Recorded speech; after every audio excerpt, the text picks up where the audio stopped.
बहुत सारी जानकारियां प्राप्त होगी और वो जानकारियां जब आप अपने साथियों के साथ चर्चा करेंगे, उनके लिए भी प्रेरणा का कारण बनेगी। आप जरूर इस वेबसाइट को विजिट कीजिए और मैं तो कहूँगा बार-बार कीजिए। साथियों, कारगिल युद्ध के समय अटल जी ने लाल किले से जो कहा था, वो आज भी हम सभी के लिए बहुत प्रासंगिक है। अटल जी ने तब देश को गांधी जी के एक मंत्र की याद दिलाई थी। महात्मा गांधी का मंत्र था कि यदि किसी को कभी कोई दुविधा हो कि उसे क्या करना क्या न करना, तो उसे भारत के सबसे गरीब और असहाय व्यक्ति के बारे में सोचना चाहिए। उसे ये सोचना चाहिए कि जो वो करने जा रहा है, उससे उस व्यक्ति की भलाई होगी या नहीं होगी। गांधी जी के इस विचार से आगे बढ़कर अटल जी ने कहा था कि करगिल युद्ध ने हमें एक दूसरा मंत्र दिया है। ये मंत्र था, कोई महत्वपूर्ण निर्णय लेने से पहले हम ये सोचें कि क्या हमारा ये कदम उस सैनिक के सम्मान के अनुरूप है जिसने उन दुर्गम पहाड़ियों में अपने प्राणों की आहुति दी थी। आइए अटल जी की आवाज में ही उनकी इस भावना को हम सुने, समझे और समय की मांग है कि उसे स्वीकार करें। हम सभी को याद है कि गांधी जी ने हमें एक मंत्र दिया था।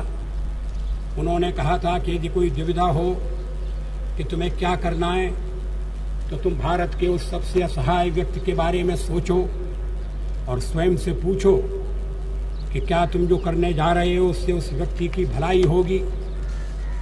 कारगिल ने हमें दूसरा मंत्र दिया है, कोई महत्वपूर्ण निर्णय लेने से पहले हम ये सोचें कि क्या हमारा ये कदम उस सैनिक के सम्मान के अनुरूप है जिसने उन दुर्गम पहाड़ियों में अपने प्राणों की आहुति दी थी।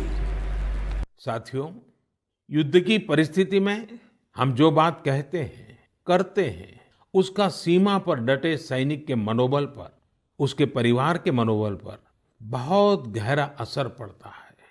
ये बात हमें कभी भूलनी नहीं चाहिए और इसलिए हमारा आचार, हमारा व्यवहार, हमारी वाणी, हमारे बयान, हमारी मर्यादा, हमारे लक्ष्य, सभी कसौटी में ये जरूर रहना चाहिए कि हम जो कर रहे हैं, कह रहे हैं, उससे सैनिकों का मनोबल बढ़े, उनका सम्मान बढ़े।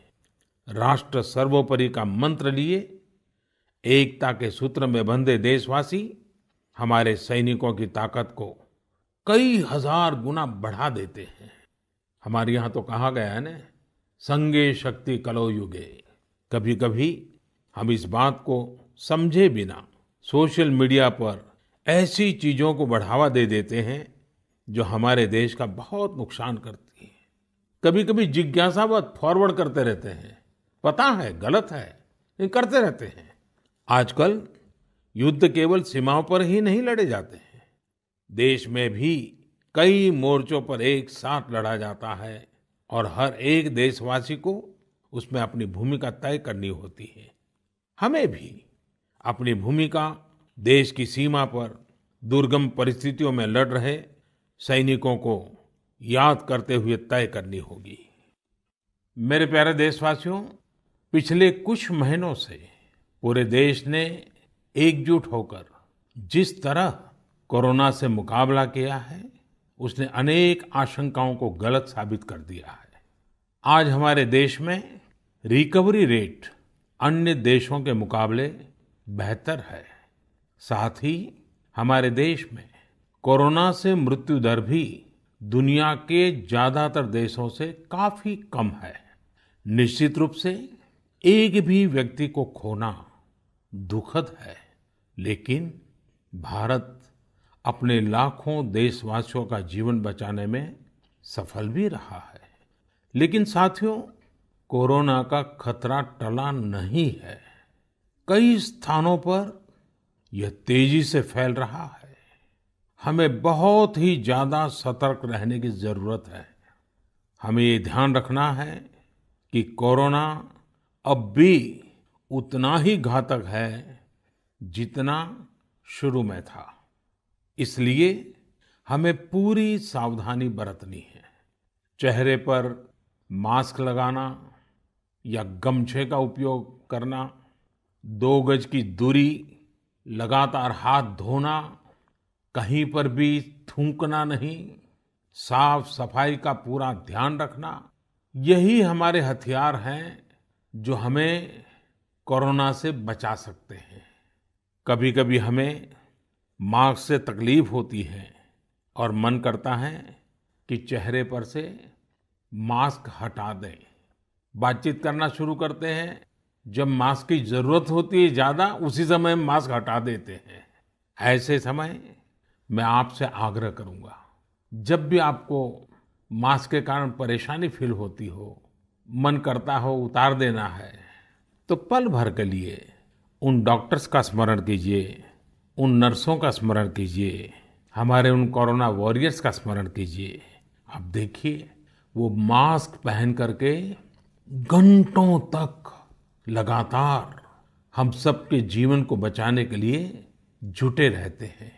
8-8, 10-10 घंटे तक मास्क पहने रखते हैं। क्या उनको तकलीफ नहीं होती होगी?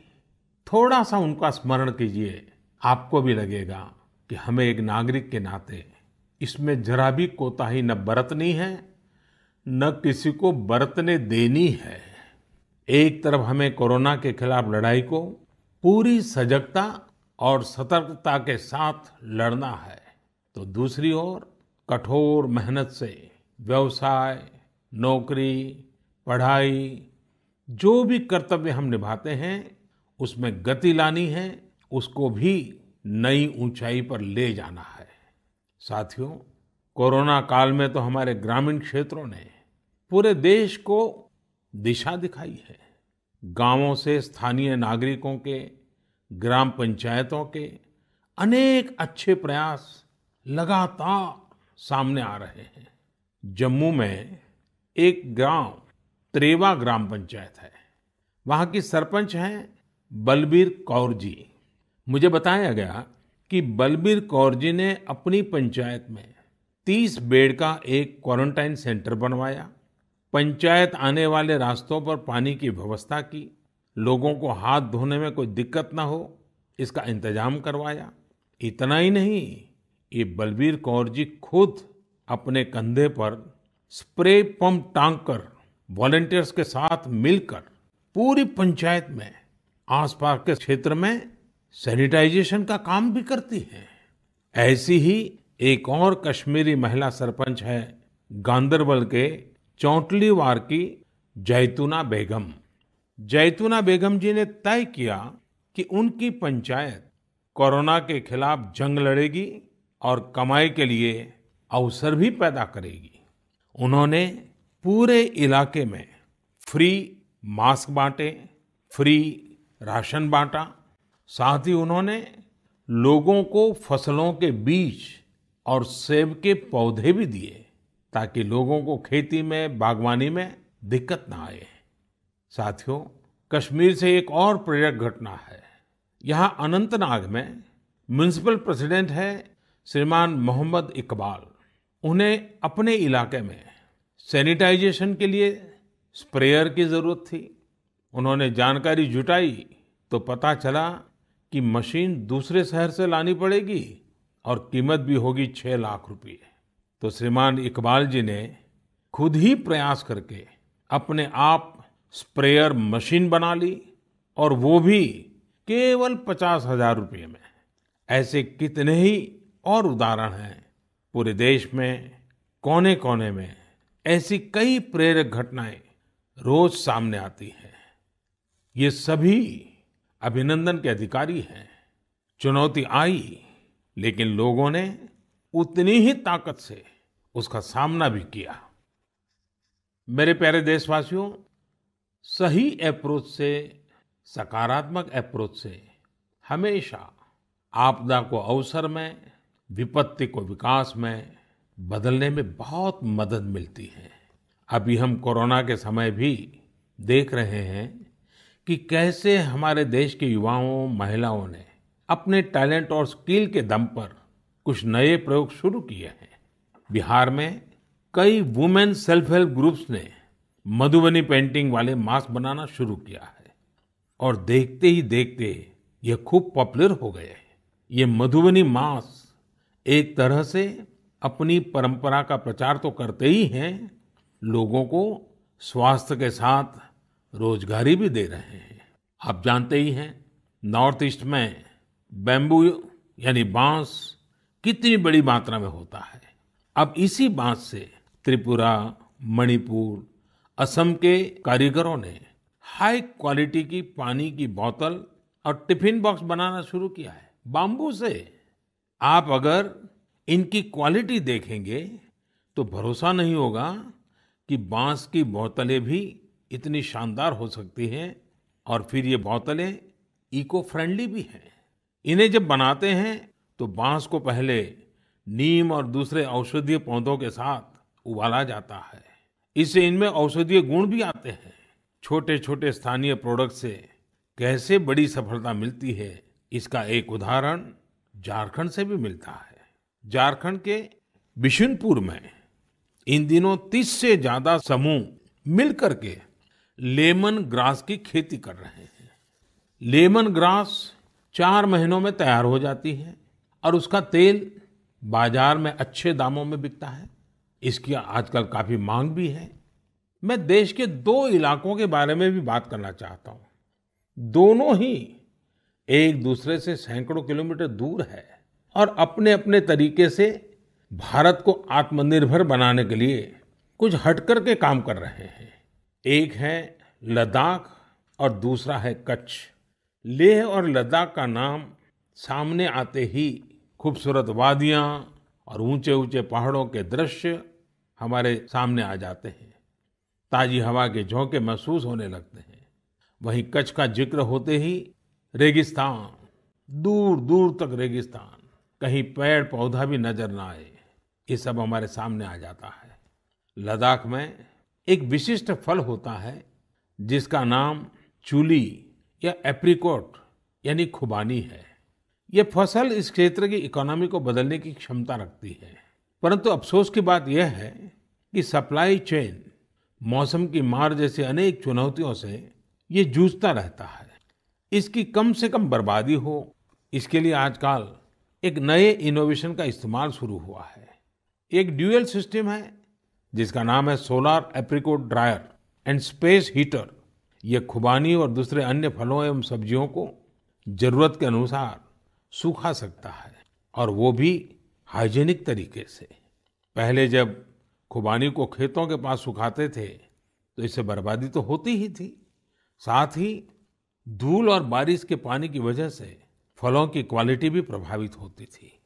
दूसरी ओर आजकल कच्छ में किसान ड्रैगन फ्रूट्स की खेती के लिए सराहनीय प्रयास कर रहे हैं। बहुत से लोग जब सुनते हैं तो उन्हें आश्चर्य होता है, कच्छ और ड्रैगन फ्रूट्स, लेकिन वहां आज कई किसान इस कार्य में जुटे हैं। फल की गुणवत्ता और कम जमीन में ज्यादा उत्पाद को लेकर काफी इनोवेशन किए जा रहे हैं। मुझे बताया गया है कि ड्रैगन फ्रूट्स की लोकप्रियता लगातार बढ़ रही है, विशेषकर नाश्ते में इस्तेमाल काफी बढ़ा है। कच्छ के किसानों का संकल्प है कि देश को ड्रैगन फ्रूट्स का आयात न करना पड़े। यही तो आत्मनिर्भरता की बात है। साथियों, जब हम कुछ नया करने का सोचते हैं, इनोवेटिव सोचते हैं, तो ऐसे काम भी संभव हो जाते हैं जिनकी आम तौर पर कोई कल्पना नहीं करता। जैसे कि बिहार के कुछ युवाओं को ही लीजिए। पहले सामान्य नौकरी करते थे। एक दिन उन्होंने तय किया कि वो मोती यानी पर्ल्स की खेती करेंगे। उनके क्षेत्र में लोगों को इस बारे में बहुत पता नहीं था, लेकिन इन लोगों ने पहले सारी जानकारी जुटाई, जयपुर और भुवनेश्वर जाकर ट्रेनिंग ली और अपने गांव में ही मोती की खेती शुरू कर दी। आज ये स्वयं तो इससे काफी कमाई कर ही रहे हैं। उन्होंने मुजफ्फरपुर, बेगूसराय और पटना में अन्य राज्यों से लौटे प्रवासी मजदूरों को इसकी ट्रेनिंग देनी भी शुरू कर दी है। कितने ही लोगों के लिए इससे आत्मनिर्भरता के रास्ते खुल गए हैं। साथियों, अभी कुछ दिन बाद रक्षाबंधन का पावन पर्व आ रहा है। मैं इन दिनों देख रहा हूं कि कई लोग और संस्थाएं इस बार रक्षाबंधन को अलग तरीके से मनाने का अभियान चला रहे हैं। कई लोग इसे वोकल फॉर लोकल से भी जोड़ रहे हैं। और बात भी सही है। हमारे पर्व हमारे समाज के, हमारे घर के पास ही किसी व्यक्ति का व्यापार बढ़े, उसका भी पर्व खुशहाल हो, तब पर्व का आनंद कुछ और ही हो जाता है। सभी देशवासियों को रक्षाबंधन की बहुत बहुत शुभकामनाएं। साथियों, 7 अगस्त को नेशनल हैंडलूम डे है। भारत का हैंडलूम, हमारा हैंडीक्राफ्ट अपने आप में सैकड़ों वर्षों का गौरवमयी इतिहास समेटे हुए है। हम सभी का प्रयास होना चाहिए कि न सिर्फ भारतीय हैंडलूम और हैंडीक्राफ्ट का ज्यादा से ज्यादा उपयोग करें, बल्कि इसके बारे में हमें ज्यादा से ज्यादा लोगों को बताना भी चाहिए। भारत का हैंडलूम और हैंडीक्राफ्ट कितना रिच है, इसमें कितनी विविधता है, ये दुनिया जितना ज्यादा जानेगी उतना ही हमारे लोकल कारीगरों और बुनकरों को लाभ होगा। साथियों, विशेषकर मेरे युवा साथियों, हमारा देश बदल रहा है। कैसे बदल रहा है, कितनी तेजी से बदल रहा है, कैसे कैसे क्षेत्रों में बदल रहा है। एक सकारात्मक सोच के साथ अगर निगाह डालें तो हम खुद अचंभित रह जाएंगे। एक समय था जब खेलकूद से लेकर के अन्य सेक्टर्स में अधिकतर लोग या तो बड़े बड़े शहरों से होते थे, या बड़े बड़े परिवार से, या फिर नामी गिरामी स्कूल या कॉलेज से होते थे। अब देश बदल रहा है। गांवों से, छोटे शहरों से, सामान्य परिवार से हमारे युवा आगे आ रहे हैं, सफलता के नए शिखर चूम रहे हैं।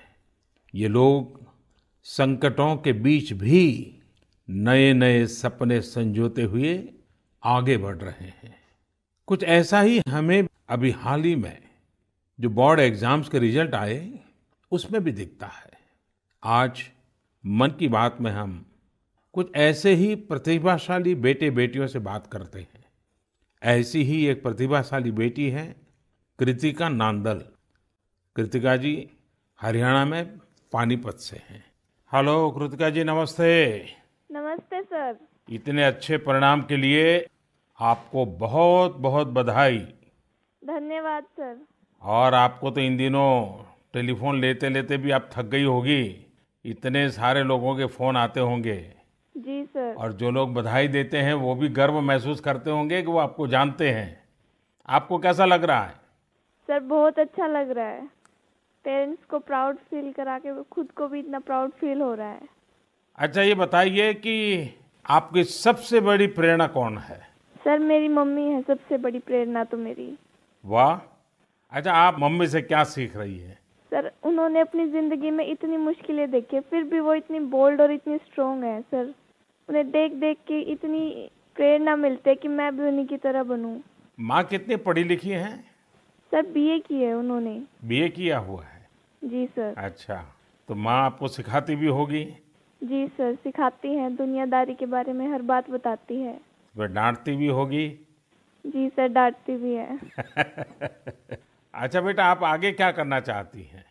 सर हम डॉक्टर बनना चाहते हैं। अरे वाह। MBBS। देखिए, डॉक्टर बनना आसान काम नहीं है। जी सर। डिग्री तो प्राप्त कर लेगी क्योंकि आप बड़ी तेजस्वी हो बेटा, लेकिन डॉक्टर का जीवन जो है वो समाज के लिए बहुत समर्पित होता है। जी सर। उसको कभी रात को चैन से सो भी नहीं सकता है, कभी भी पेशेंट का फोन आ जाता है, अस्पताल से फोन आ जाता है, उसको दौड़ना पड़ता है। एक प्रकार से 24/7 365 डेज डॉक्टर की जिंदगी लोगों की सेवा में लगी रहती है। Yes sir. और खतरा भी रहता है क्योंकि कभी पता नहीं आजकल के जिस प्रकार की बीमारियां हैं, तो डॉक्टर के सामने भी बहुत बड़ा संकट रहता है। जी सर। अच्छा कृतिका, हरियाणा तो खेलकूद में पूरे हिंदुस्तान के लिए हमेशा ही प्रेरणा देने वाला, प्रोत्साहन देने वाला राज्य रहा है। हाँ हाँ जी सर। तो आप भी तो कुछ खेलकूद में भाग लेती हैं क्या? कुछ खेलकूद पसंद है क्या आपको? सर बास्केटबॉल खेलते थे स्कूल में थे जब। अच्छा, आपकी ऊंचाई कितनी है? ज्यादा है ऊंचाई? नहीं सर, 5'2" की है। अच्छा, तो फिर तुम्हारे खेल में पसंद करते हैं? सर वो तो बस पैशन है, खेल लेते हैं। अच्छा अच्छा। चलिए कृतिका जी, आपके माता जी को मेरी तरफ से प्रणाम कहिए। उन्होंने आपको इस प्रकार के योग्य बनाया, आपके जीवन को बनाया। आपकी माता जी को प्रणाम और आपको बहुत बहुत बधाई, बहुत बहुत शुभकामनाएं। धन्यवाद सर। आइए अब हम चलते हैं केरला, एर्नाकुलम। केरला के नौजवान से बात करेंगे। हेलो। हेलो सर, नमस्कार। So Vinayak, congratulations. Thank you sir. शाबाश विनायक, शाबाश। Thank So you how sir. is the Josh? Hi sir. Do you play any sport? Badminton. Badminton? Yes. In a school or you had any chance to take a training? No, in school we have already get some training Mm-hmm. From our teachers, Ah, so thus and we get opportunity to participate outside wow. from the school itself. How many states you have visited? I have visited only Kerala and Tamil Nadu. Only Kerala and Tamil Nadu. Yes. So would you like to visit Delhi? Yes sir, now I am applying Delhi University for my Uh-huh. higher studies. Wow, so you are coming to Delhi. Yes sir. Hmm. Tell me, do you have any message for fellow students who will give board exams in future? Hard work and proper time utilization. Such a perfect time management. Yes sir. So Vinayak, I would like to know your hobbies. First of all, badminton, Mm-hmm. and then reading. Mm-hmm. So are you active on social media? No, we are not allowed to use any electronic items or gadgets in the school. So you are lucky. Yes, sir. Well, Vinayak, congratulations again and wish you all the best. Thank you, sir. आइए हम उत्तर प्रदेश चलते हैं। उत्तर प्रदेश में अमरोहा के श्रीमान उस्मान सैफी से बात करेंगे। हेलो उस्मान, बहुत बहुत बधाई, आपको ढेरों ढेरों बधाई। Thank you sir. अच्छा, अब उस्मान बताइए कि आपने जो चाहा था वही रिजल्ट मिला कि कुछ कम आया? नहीं, जो चाहा था वही मिला है। मेरे पेरेंट्स भी बहुत खुश हैं। वाह। अच्छा, परिवार में और भाई भी बहुत इतने ही तेजस्वी हैं कि घर में आप ही हैं जो इतने तेजस्वी हैं? सिर्फ मैं ही हूँ। मेरा भाई वो थोड़ा सा शरारती है, हाँ। बाकी मुझे लेकर बहुत खुश रहता है। अच्छा अच्छा। अच्छा, आप जब पढ़ रहे थे तो उस्मान आपका पसंदीदा विषय क्या था? मैथमेटिक्स। अरे वाह। तो मैथमेटिक्स में क्या रुचि रहती थी? कैसे हुआ? किस टीचर ने आपको प्रेरित किया? जी, हमारे एक सब्जेक्ट टीचर रजत सर, हम्म। उन्होंने मुझे प्रेरणा दी और वो बहुत अच्छा पढ़ाते हैं और मैथमेटिक्स शुरू से ही मेरा अच्छा रहा है और वो काफ़ी इंटरेस्टिंग सब्जेक्ट भी है। हम्म। तो जितना ज़्यादा करते हैं उतना ज़्यादा इंटरेस्ट आता है, तो इसलिए मेरा फेवरेट सब्जेक्ट। हम्म। आपको मालूम है एक ऑनलाइन वैदिक मैथमेटिक्स के क्लासेस चलते हैं? Yes sir. हाँ, कभी ट्राई किया है इसका? नहीं सर, अभी नहीं किया। आप देखिए, बहुत सारे आपके दोस्तों को लगेगा जैसे आप जादूगर है, क्योंकि कंप्यूटर की स्पीड से आप गिनती कर सकते हैं। वैदिक मैथमेटिक्स की बहुत सरल टेक्निक्स हैं और आजकल वो ऑनलाइन पर भी अवेलेबल होते हैं। जी सर। क्योंकि आपकी मैथमेटिक्स में इंटरेस्ट है तो बहुत सी नई नई चीजें भी आप दे सकते हैं। जी सर। अच्छा उस्मान, आप खाली समय में क्या करते हैं? खाली समय में सर कुछ ना कुछ लिखता रहता हूँ मैं। मुझे लिखने में बहुत इंटरेस्ट आता है। अरे वाह, मतलब आप मैथमेटिक्स में रुचि लेते हैं, लिटरेचर में भी रुचि लेते हैं? Yes sir. क्या लिखते हैं? कविताएं लिखते हैं, शायरियां लिखते हैं? कुछ भी करंट अफेयर से रिलेटेड कोई भी टॉपिक हो उस पर लिखता रहता हूँ। हाँ। नई नई जानकारियाँ मिलती रहती हैं, जैसे जीएसटी चला था और हमारा नोटबंदी, सब चीज। अरे वाह। कॉलेज की पढ़ाई करने के लिए आगे का क्या प्लान बना रहे हैं? सर मेरा जी मेंस का फर्स्ट अटेम्प्ट क्लियर हो चुका है और अब मैं सितंबर के लिए सेकंड अटेम्प्ट में अब बैठूंगा। मेरा मेन एम है कि मैं पहले आईआईटी से बैचलर डिग्री लूं और उसके बाद सिविल सर्विसेज में जाऊं और एक आईएएस बनूं। अरे वाह। अच्छा, आप टेक्नोलॉजी में भी रुचि लेते हैं? यस सर, इसलिए मैंने आईटी ऑप्ट किया है। फर्स्ट टाइम बैच था आईटी का। अच्छा, चलिए उस्मान, मेरी तरफ से बहुत शुभकामनाएं हैं। और आपका भाई शरारती है तो आपका समय भी अच्छा जाता होगा। और आपके माताजी पिताजी को भी मेरी तरफ से प्रणाम कहिए। उन्होंने आपको इस प्रकार से अवसर दिया, आपका हौसला बुलंद किया। और ये मुझे अच्छा लगा कि आप पढ़ाई के साथ साथ करंट इश्यूज पर अध्ययन भी करते हैं और लिखते भी हैं। देखिए, लिखने का फायदा ये होता है कि आपके विचार में शार्पनेस आती है। बहुत बहुत अच्छा फायदा होता है लिखने से। तो बहुत बहुत बधाई मेरी तरफ से। Thank you sir. आइए चलिए फिर एकदम से नीचे साउथ में चले जाते हैं, तमिलनाडु। नामक्कल से बेटी कनिका से बात करेंगे और कनिका की बात तो बहुत ही इंस्पिरेशनल है। कनिका जी, वणक्कम। Vanakkam, sir. How are you? Fine, sir. First of all, I would like to congratulate you for your great success. Thank you, sir. When I hear of Namakkal, I think of the Anjaneya temple. Yes, sir. Now I will also remember my interaction with you. Yes, sir. So, congratulations again. Thank you, sir. You would have worked very hard for exams. How was your experience while preparing? I was working hard from the start, so I didn't expect this result, but I have written well, so I will get a good result. What were your expectation? 485 or 486, like that I thought, sir. And now? 490. So, what is the reaction of your family members and your teachers? They were so happy and they were so proud, sir.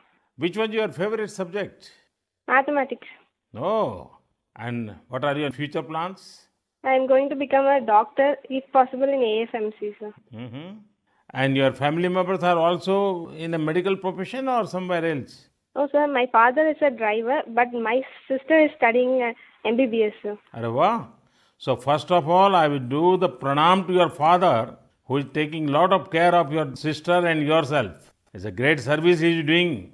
Yes, sir. And it's an inspiration for all. Yes, sir. So my congratulations to you, your sister and your father and your family. Thank you, sir. साथियों, ऐसे और भी कितने युवा दोस्त हैं, कठिन परिस्थितियों में भी जिनके हौसले की, जिनकी सफलता की कहानियां हमें प्रेरित करती हैं। मेरा मन था कि ज्यादा से ज्यादा युवा साथियों से बात करने का मौका मिले, लेकिन समय की भी कुछ मर्यादाएं रहती हैं। मैं सभी युवा साथियों को यह आग्रह करूंगा कि वो अपनी कहानी, अपनी जुबानी जो देश को प्रेरित कर सके, वो हम सबके साथ जरूर साझा करें।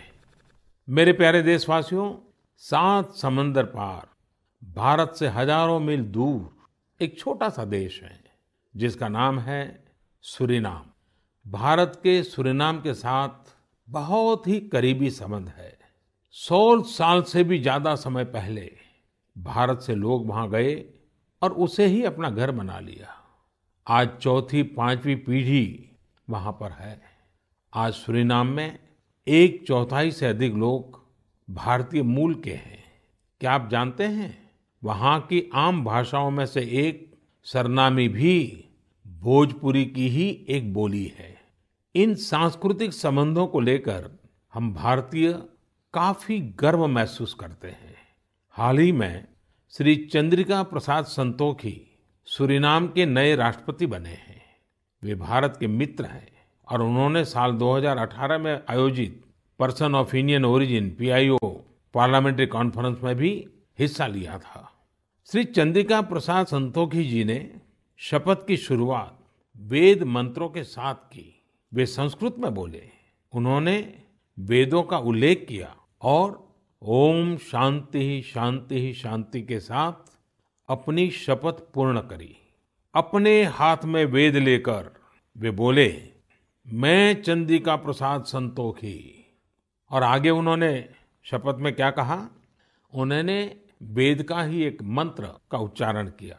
उन्होंने कहा, ओम अग्ने व्रतपते व्रतम चरिष्यामि तच्छकेयम तन्मे हृद्यताम इदमहम नुतात सत्यमुपैमि।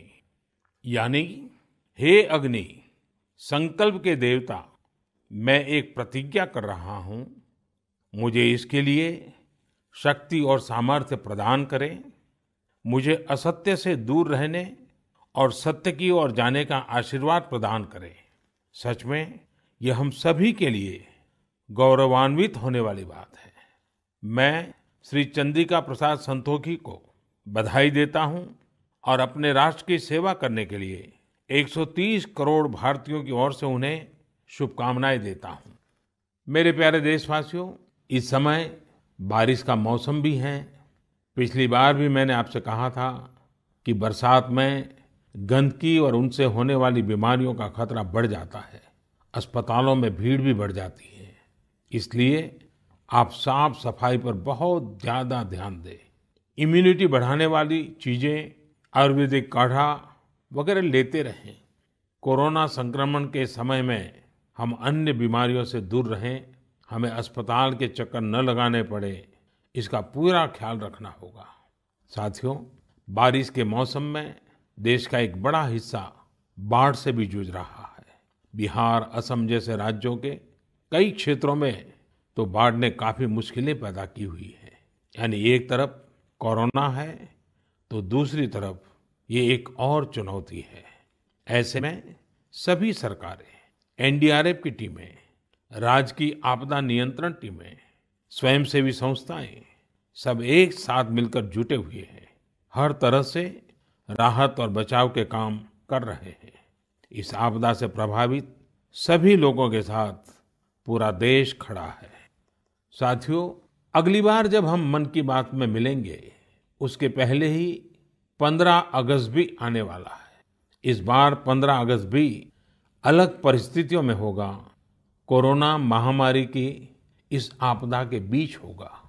मेरा अपने युवाओं से, सभी देशवासियों से अनुरोध है कि हम स्वतंत्रता दिवस पर महामारी से आजादी का संकल्प लें, आत्मनिर्भर भारत का संकल्प लें, कुछ नया सीखने और सिखाने का संकल्प लें, अपने कर्तव्यों के पालन का संकल्प लें। हमारा देश आज जिस ऊंचाई पर है वो कई ऐसी महान विभूतियों की तपस्या की वजह से हैं जिन्होंने राष्ट्र निर्माण के लिए अपना जीवन समर्पित कर दिया। उन्हीं महान विभूतियों में से एक है लोकमान्य तिलक। 1 अगस्त 2020 को लोकमान्य तिलक जी की 100वीं पुण्यतिथि है। लोकमान्य तिलक जी का जीवन हम सभी के लिए बहुत बड़ी प्रेरणा है, हम सभी को बहुत कुछ सिखाता है। अगली बार जब हम मिलेंगे तो फिर ढेर सारी बातें करेंगे, मिलकर कुछ नया सीखेंगे और सबके साथ साझा करेंगे। आप सब अपना ख्याल रखिए, अपने परिवार का ख्याल रखिए और स्वस्थ रहिए। सभी देशवासियों को